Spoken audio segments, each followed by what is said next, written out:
Kuna hukumu ya milele. Ipo hukumu ambayo Bwana ataitoa kabla ya kuingia uzimani. Kwa nini twaitwa hukumuni? Twaitwa hukumuni kwa sababu tunajua tunachokifanya.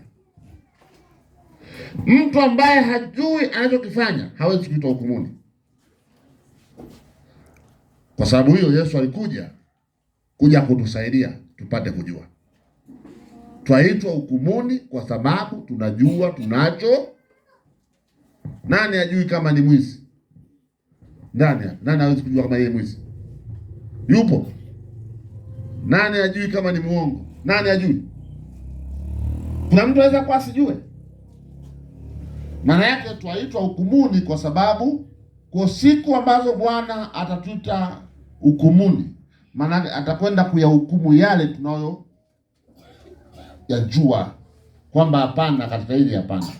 Katika dunia tulionayo Mungu aliweka kila kitu kwa wazi. Kwa hiyo sasa nikutumie muda huu kukushauri na kukuelekeza kwamba yakupasa kuishi maisha mema na yaliyo matakatifu.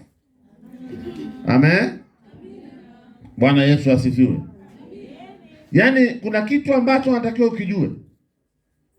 Ni kweli una imani, lakini imani yako ili ifanye kazi au itoe matokeo lazima uwe mtakatifu.